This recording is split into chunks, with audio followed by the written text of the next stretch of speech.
രാഷ്ട്രീയ കേരളത്തിൻ്റെ ചരിത്രത്തിലെ ഏറ്റവും വാശിയേറിയ തെരഞ്ഞെടുപ്പുകളിലൊന്നിൻ്റെ വോട്ടെടുപ്പ് പൂർത്തിയായിരിക്കുന്നു. ഇനി ഏതാനും മണിക്കൂറുകൾ കൂടി കഴിയുമ്പോൾ വിധി വരും.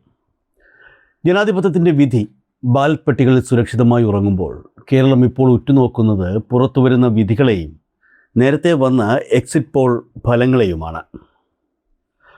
പ്രമുഖ ദേശീയ വാർത്താ ഏജൻസികളും സ്വകാര്യ സർവേ കമ്പനികളും നടത്തിയ മിക്ക എക്സിറ്റ് പോളുകളും വിരൽ ചൂണ്ടുന്നത് ഒരു ഭരണമാറ്റത്തിലേക്കാണ്. ചില പ്രമുഖ സർവേകൾ UDFന് 80 മുതൽ 85 വരെ സീറ്റുകൾ പ്രവചിച്ചപ്പോൾ മറ്റു ചില സർവേകൾ പ്രവചിക്കുന്നത് ഇഞ്ചോടിഞ്ച് പോരാട്ടം നടക്കുമെന്നും എന്നാൽ നേരിയ മുൻതൂക്കം പ്രതിപക്ഷത്തിനാണ് എന്നുമാണ്.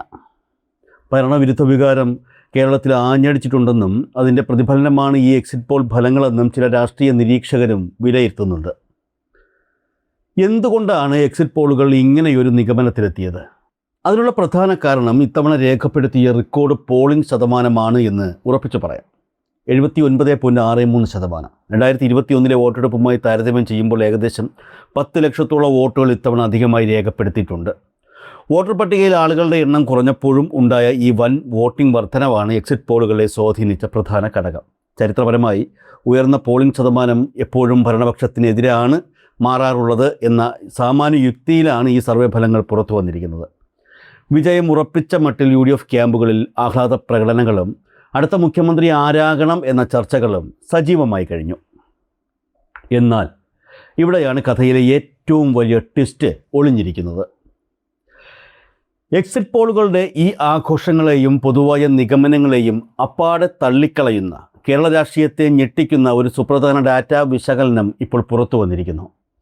വെറുമൊരു രാഷ്ട്രീയ നിരീക്ഷകൻ്റെ അഭിപ്രായമല്ലാതെ ടൈംസ് നെറ്റ്വർക്കിൻ്റെ MDയും CEO-യുമായി 3 പതിറ്റാണ്ടുകളിലേറെ കാലം പ്രവർത്തിച്ച നിലവിൽ ബ്യൂറോ ഓഫ് ഇലക്ഷൻ ഇൻ്റലിജൻസിൻ്റെ ഡയറക്ടറായ MK ആനന്ദിൻ്റെ റിപ്പോർട്ടാണത്.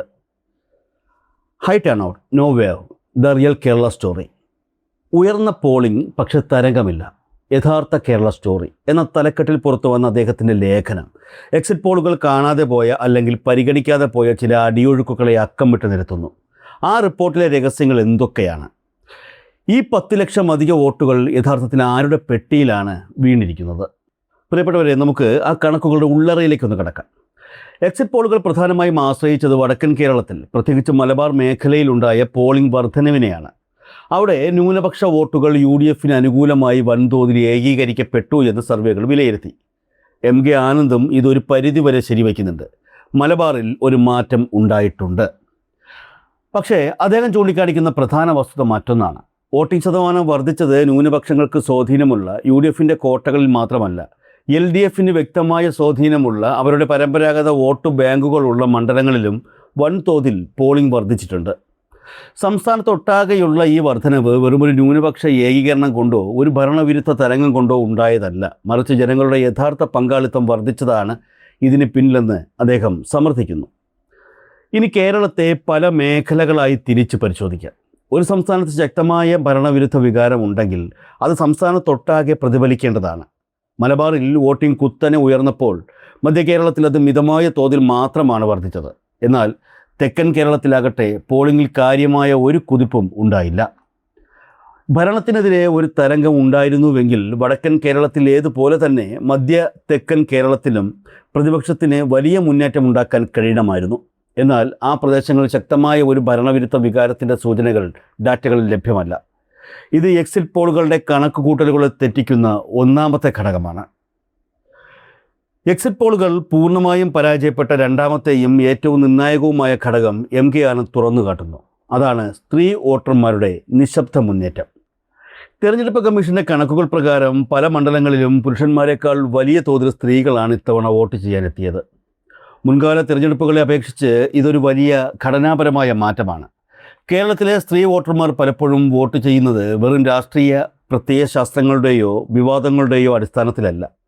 അവർ വോട്ട് ചെയ്യുന്നത് സർക്കാരിൻ്റെ ക്ഷേമ പദ്ധതികളും പ്രാദേശിക ഭരണമികവും തങ്ങൾക്ക് ലഭിക്കുന്ന ആനുകൂല്യങ്ങളും നോക്കിയാണ്. അതുകൊണ്ട് തന്നെ സ്ത്രീ വോട്ടർമാരുടെ ഈ കുത്തൊഴുക്ക് ഒരിക്കലും ഒരു ഭരണവിരുദ്ധ വോട്ടായി മാറണമെന്നില്ല. അത് നിലവിലെ സർക്കാരിന് കൂടുതൽ കരുത്തു പകരുന്ന ഒന്നായി മാറാനാണ് ഏറ്റവും വലിയ സാധ്യതയെന്ന് റിപ്പോർട്ട് വ്യക്തമാക്കുന്നു.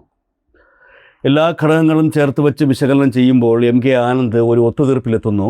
പുറത്തു വന്ന എക്സിറ്റ് പോൾ ഫലങ്ങൾ യാഥാർത്ഥ്യവുമായി പൊരുത്തപ്പെടുന്നില്ല. UDF അനുകൂലമായ ഒരു തരംഗം കേരളത്തിലില്ല. ആദ്യഘട്ടങ്ങളിൽ LDF വോട്ടുകളിൽ നേരിയ ഇടിവുണ്ടായിരുന്നുവെങ്കിലും അവസാന നിമിഷം വലിയൊരു തിരിച്ചുവരവ് അവർ നടത്തിയിട്ടുണ്ട്.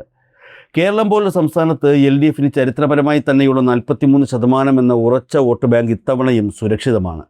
BJP ഉൾപ്പെടുന്ന NDA മുന്നണി 15-16% വോട്ടുകൾ സ്ഥിരമായി പിടിക്കുന്ന ഒരു സാഹചര്യത്തിൽ UDF കേവല ഭൂരിപക്ഷം നേടുക എന്നത് എക്സിറ്റ് പോളുകൾ പ്രവചിക്കുന്നത്ര എളുപ്പമല്ല. അങ്ങനെയെങ്കിൽ യഥാർത്ഥ സീറ്റ് നില എന്തായിരിക്കും? ഡാറ്റകളുടെ അടിസ്ഥാനത്തിലുള്ള MK ആനന്ദിൻ്റെ പ്രവചനം ഇതാണ്. UDF പരമാവധി ലഭിക്കാൻ പോകുന്നത് 60 മുതൽ 66 വരെ സീറ്റുകൾ മാത്രമാണ്. അതായത് ഭരണത്തിലെത്താൻ ആവശ്യമായ കേവല ഭൂരിപക്ഷം അവർക്ക് ലഭിക്കില്ല. മറുവശത്ത് 72 മുതൽ 78 വരെ സീറ്റുകൾ നേടി LDF കേരളത്തിൽ വീണ്ടും അധികാരത്തിൽ വരും. അതെ, ഭരണവിരുദ്ധ തരംഗമുണ്ടെന്ന എക്സിറ്റ് പോളുകളുടെ പ്രവചനങ്ങളെ കാറ്റിൽ പറത്തിക്കൊണ്ട് കേരളം വീണ്ടും ഒരു ഭരണ തുടർച്ചയ്ക്ക് സാക്ഷ്യം വഹിക്കാൻ പോകുന്നു എന്നാണ് ഈ രഹസ്യ ഡാറ്റകൾ സൂചിപ്പിക്കുന്നത്. മലബാറിൽ ആരും പ്രതീക്ഷിക്കാത്ത തരത്തിലുള്ള ഒരു വലിയ അടിയൊഴുക്ക് UDF അനുകൂലമായി ഉണ്ടായാൽ മാത്രമേ ഈ കണക്കുകൾ താഴേക്ക് പോവുകയുള്ളൂ. അങ്ങനെയെങ്കിൽ പോലും LDF 72 സീറ്റുകൾക്ക് താഴേക്ക് പോകാൻ സാധ്യതയില്ല എന്ന് റിപ്പോർട്ട് അടിവരയിടുന്നു. എക്സിറ്റ് പോളുകൾ പ്രവചിക്കുന്ന ഭരണമാറ്റമോ അതോ ഡാറ്റകളുടെ അടിസ്ഥാനത്തിലുള്ള MK ആനന്ദിൻ്റെ ഭരണ തുടർച്ചയോ? വോട്ടെണ്ണൽ ദിനത്തിൽ കേരളം കാത്തിരിക്കുന്നത് സമാനതകളില്ലാത്ത ഒരു ക്ലൈമാക്സിനാണ്. അന്തിമ വിധി അറിയാൻ ഇനി കുറച്ചു മണിക്കൂറുകൾ മാത്രം. അതുവരെ നമുക്ക് കാത്തിരിക്കാം.